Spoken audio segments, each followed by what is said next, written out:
The next item of business today is a members' business debate on motion number 5086 in the name of David Stewart on 50 miles per hour campaign.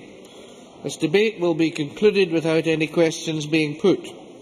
Will those members who wish to speak in the debate please press the request to speak buttons as soon as possible. I now call on David Stewart to open the debate. 7 minutes, please, Mr. Stewart. Thank you very much, Presiding Officer, and could I thank the members present here today for their interest in this debate and for signing my motion. And for those members still to sign, of course, I always welcome sinners who wish to repent. The context, of course, of this debate is road safety. But I also believe that increasing the speed for HGVs will improve productivity within the haulage industry, it will reduce the costs of production and transportation of goods and cap prices for the end user, the customer. So, Presiding Officer, what is it I'm calling for? Well, I'm calling for the raising of the speed limits for HGVs over 7.5 tonnes from 40 miles an hour to 50 miles an hour on single carriageways. Now, members will be familiar with the fact that the UK Government have recently run a consultation exercise for England and Wales on this very subject, and we await the results. Again, members will be familiar with the fact that the Scotland Act of 2012 gives Scottish ministers the power to regulate the speed of all classes of vehicles.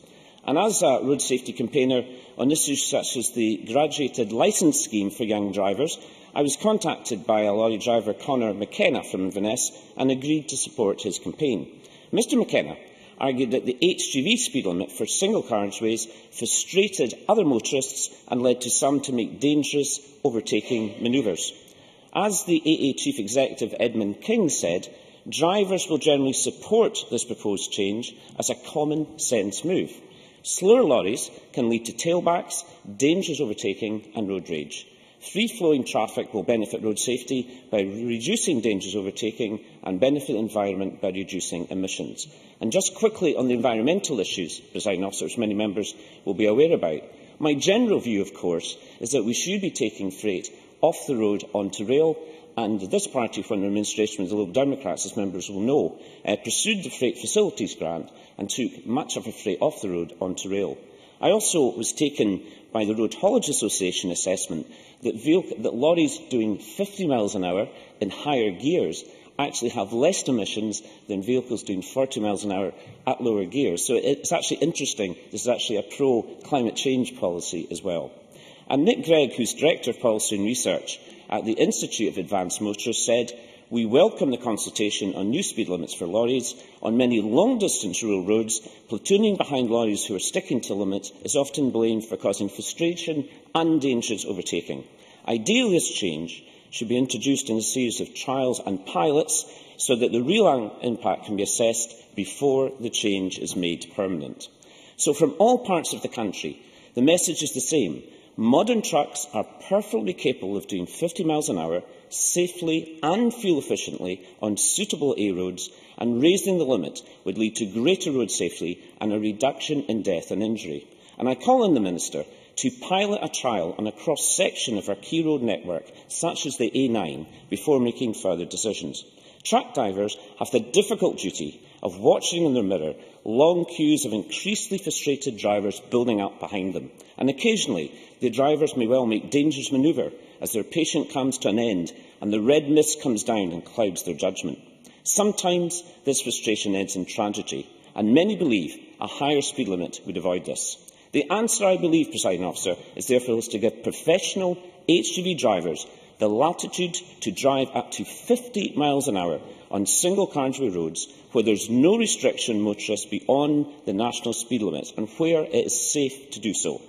Members will be well aware that the speed limits currently legislated for are detailed under Schedule 6 of the Road Traffic Act 1984.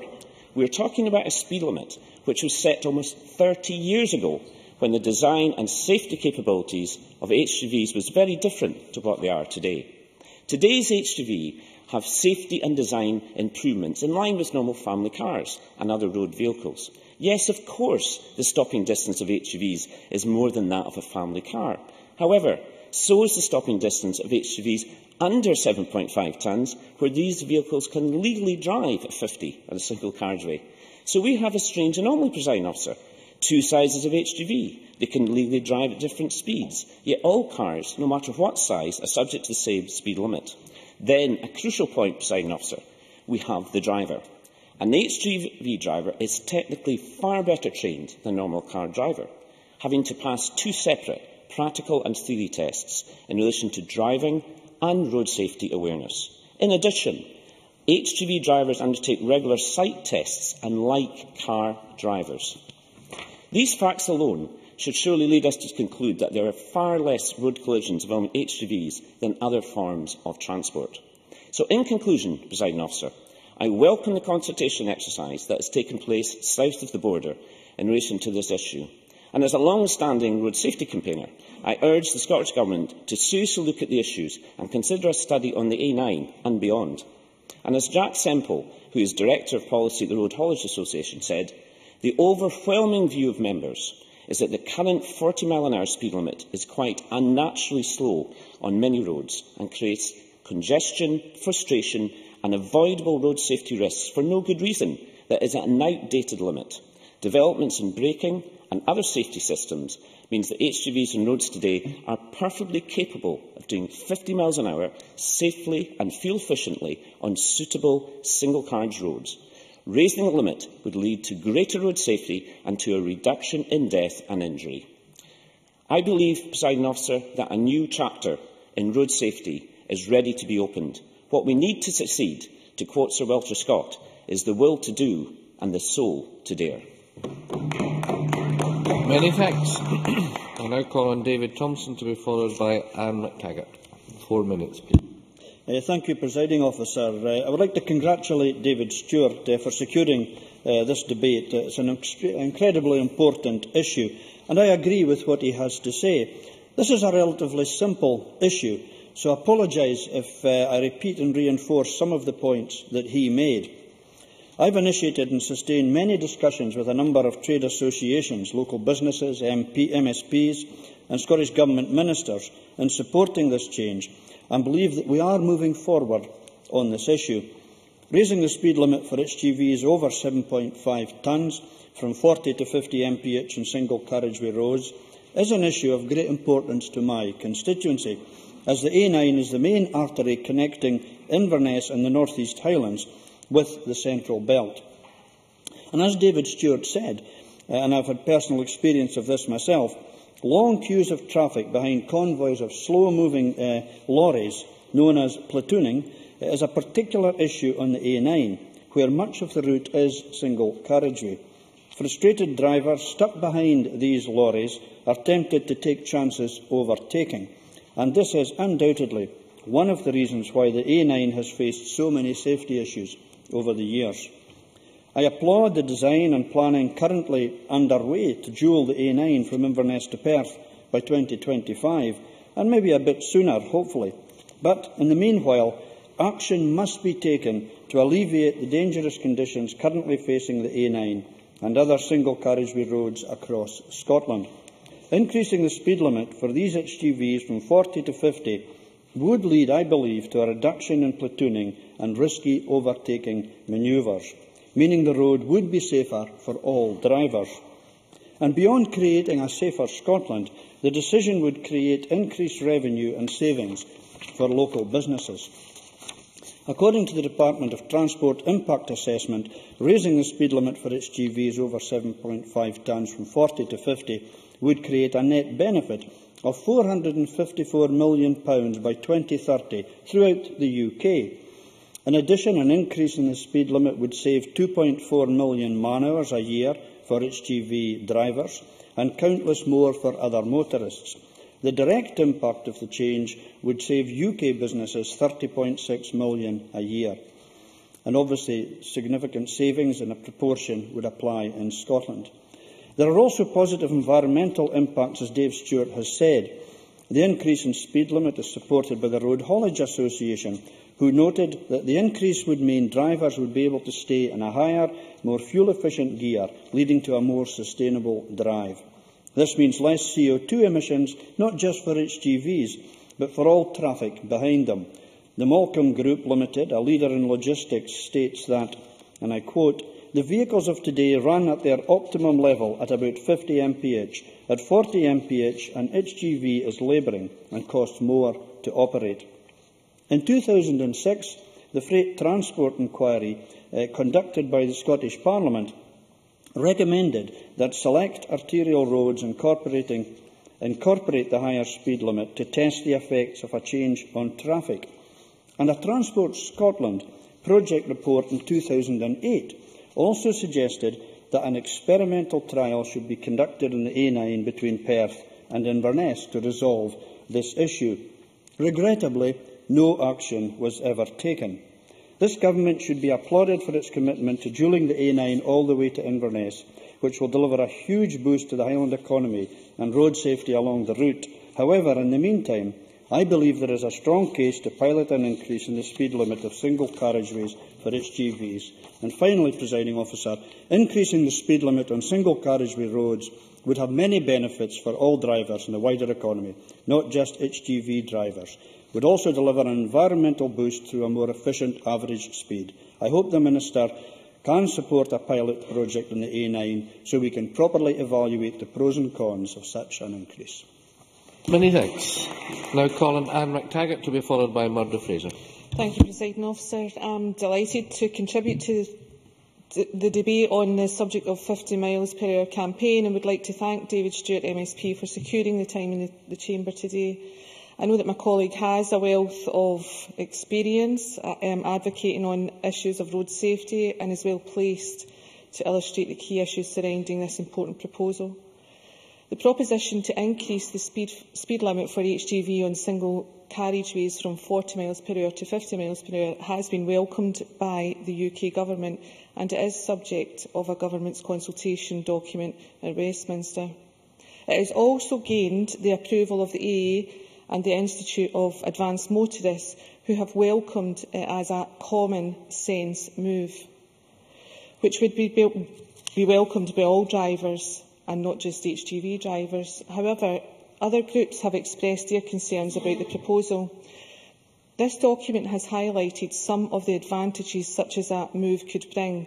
One such advantage is the reduction of both congestion and frustration on our roads, as our members have already said. A common problem on many long-distance rural roads is the large number of cars that can potentially drive faster and often stuck behind HGVs who are sticking to the limit. This leads to frustration for the drivers who can often attempt extremely dangerous overtaking manoeuvres, which can often lead to fatalities. It has been argued that the proposals will mean that these platoons of traffic will be less likely to attempt such manoeuvres and in turn lead to fewer accidents. In addition, it is believed that the proposals will lead to a more levelled playing field for freight operators. Government figures suggest that 70% of UK lorry traffic exceeds the current speed limit. In an industry that is well known for being time sensitive, this gives these drivers an unfair advantage over those who follow the law. There would also be some obvious economic benefits of the proposal, affecting around 280,000 vehicles. It is estimated that it would save companies up to 2.4 million driving hours per year and between 31 million and 36 million pounds. This would result in these companies becoming more profitable, allowing them to take on more workers, increasing tax revenues and providing a much-needed boost to related industries such as fuel and tyre suppliers. However, we must also acknowledge the potential disadvantages of the proposal. Increased wear and tear on the road network would mean an increased cost to local authorities who have to repair them. There is also the potential for more serious accidents. The Brake Road Safety Charity has expressed their concerns, stating that there is a direct link between traffic speed and the number of devastating crashes and casualties on our roads. What is of the utmost importance when we are considering this proposal is that we carefully consider and reflect on the evidence of all the effects on road safety, the environment and the economy before any decision is made. And I would call on Scottish Government to consider the experimental trial and pilot study which has been mentioned earlier by my colleagues in the Chamber today. Thank you. Thanks very much. Now call on Murdo Fraser, after which we'll move to the Minister for closing speech. Thank you, Deputy Presiding Officer. Can I start by congratulating David-Stewart on securing this debate, and thank you for bringing this important matter to the Chamber. This is one of these happy issues where I think there is a degree of unanimity across the Chamber, and I would find it difficult to disagree with any word we've heard from the previous three speakers. Although perhaps if the Green Party had trouble to turn up for the debate, we might have heard a different perspective. As David Stewart said, the UK Government is currently reviewing the 40-mile-per-hour speed limit for HGVs over 7.5 tonnes, subject to an extensive consultation process, and I believe we should be doing the same in Scotland. Within my own constituency, the A9 has been cited as a road which would benefit from increasing the single-carriageway HGV speed, and I certainly believe it would. The A9 is Scotland's deadliest road, and until it is fully dualled, it will continue to have this reputation. A9 accidents are caused by a number of reasons. There are dangerous junctions, there are confusing switches between dual and single carriageway, and there is also the phenomenon known as platooning, which has already been referred to in this debate. HGV drivers, looking in their mirrors and seeing long queues of cars behind them, sometimes feel pressured from other motorists to travel over the speed limit. If they do keep to the recommended 40 miles per hour, long queues often form, which then results in dangerous overtaking manoeuvres caused by driver frustration. Now, if these HGV drivers are caught doing 47 miles per hour, they risk a fine and 3 points to their licence, which in an industry where having a licence is their living, obviously is causing a great deal of strain. So I believe increasing the speed limit of HGVs could have the potential to reduce the number of fatal accidents caused by platooning, and in the interim period before the A9 is made up to a full dual carriageway, temporary solutions such as increasing HGV speed limits could provide the answer in preventing serious head-on collisions. Now, I can understand the consternation from some road safety campaigners, and Anne McTaggart referred to this, who believe that increasing speed limits will result in more accidents. But until we put a trial in place, we will never know. So I think that Transport Scotland, at the very least, should be trialling an increased 50-mile-per-hour speed limit on the A9, which, if successful, could predicate a permanent shift. We should also look abroad for ideas and evidence on road safety figures where a speed limit increase is enforced. For example, in New Zealand, the speed limit for HGVs over 7.5 tonnes was increased to 56 miles per hour, and they witnessed an 18% reduction in accidents. As well as the safety element of increasing speed limits, there is a substantial business case to make. Shorter, more efficient delivery times will give hauliers an advantage. The Department for Transport has claimed that between 1.1 million and 2.4 million driving hours per year could be saved. The A9 is the main trunk road connecting the Highlands with central Scotland, and improving transportation on this main artery could be a major boon to businesses operating to and from the Highlands. And there is an additional road safety element in legislating for a change. Tired hauliers driving over their allotted hours are a road safety danger. But by increasing the speed limit on single carriageway lanes, we could see a reduction in hauliers testing the limits of their endurance. Faster delivery times would result in less exhausted drivers. Furthermore, HGV drivers are currently operating in a corridor of uncertainty relating to speed limits. As Anne McTaggart said, figures show that 70% of all HGV drivers will currently break the speed limit. And those who travel at or below the speed limit are faced with slower transportation times, which can put them at a competitive disadvantage. And we should also understand that the current speed limit was introduced decades ago and has remained unchanged then, despite improvements in technology, HGV design and stopping distances. Presiding Officer, I think such a move would be good for the economy, would be good for drivers, good for the environment, because there is evidence it would lower carbon emissions, and I think, most importantly, it would be good for road safety. And for these reasons, I think we should set the wheels in motion for at least a pilot increase in HGV speeds on the A9. Thank you. Many thanks. Now call on the Minister, Keith Brown, to close the debate on behalf of the Government. 7 minutes, please, Minister, or thereby. Thank you very much. And can I say that I'm grateful to Dave Stewart for having gained this debate, and also for the comments that he's made, the contribution that he's made. It's a case that he's made on a number of occasions, as is the case as well with Murdo Fraser and Dave Thompson. Also, Fergus Ewing has been very interested in this point as well. And I should say that the point made by Murdo Fraser about the lack of an alternative view is something I take on board. I'm not here, obviously, to represent the Green Party, but I do think there are other points of views, other viewpoints which have to be raised. And also, perhaps if I can just very gently take issue with my colleague Dave Thompson, who reckoned this was a simple issue. I don't think it is that simple. I think there's quite a bit more to this than perhaps meets the eye. And I think it's incumbent upon government, certainly before taking a decision like this, to take into account some of the complexities and some of the possible consequences of taking action here. And I should say that much of what's been said I agree with. And I don't want that to be forgotten when I go through some of the points that perhaps might raise issues in the minds of others. But first of all, there are significant challenges obviously facing us in terms of road safety in Scotland, and McTaggart mentioned that in passing as well. It is true to say we have the devolution of powers to Scottish ministers to set their own national speed limits. Dave Thompson also raised the point about the report in 2008 that nothing had been done. We didn't have the powers at that time. We've not had them until very recently, which may account for that. But we do now have that greater freedom, which he and others have mentioned.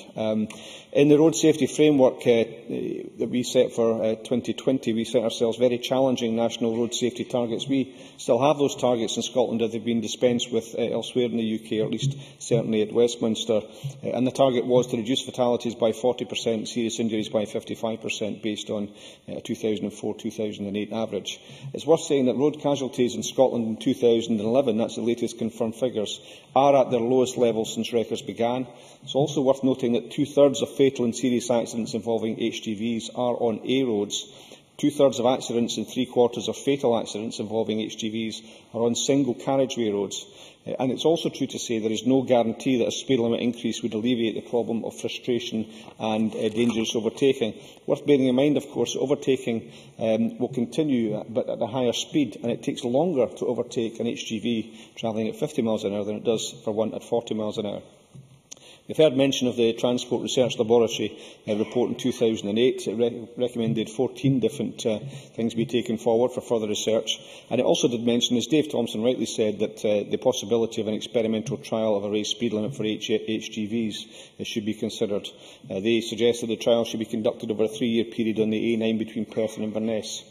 As I've said, at that time, Scottish ministers didn't have the power to enact that, even if they'd wanted to. But it's also true to say that the modelling work done by TRL on the A9 in 2009 suggests that to gain an optimum reduction in accidents, we'd have to install average speed cameras and maintain the current 40-mile speed limit. So they changed, if you like, from the previous recommendation.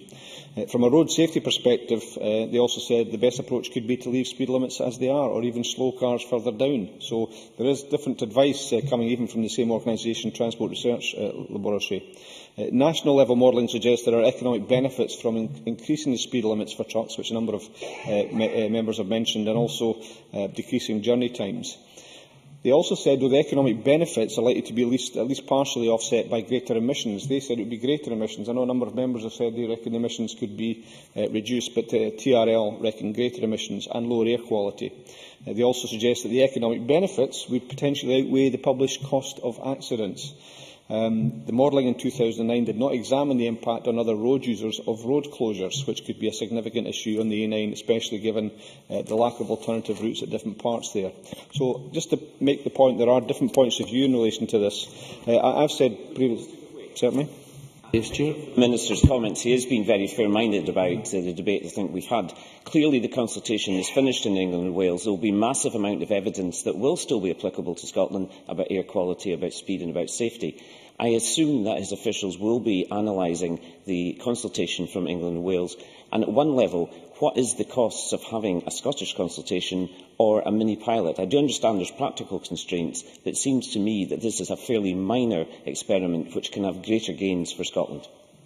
Minister. Yes, first of all, to answer the point about the evidence that comes back as a part of the consultation that's been undertaken elsewhere, we're very keen to see what that comes back with. It's obviously relevant to Scotland as well. We want to do that. It doesn't follow, of course, that we should just assume that we should do the same as may be done elsewhere, but I think the evidence that they will have collated will be very interesting, and Transport Scotland officials are looking to get that.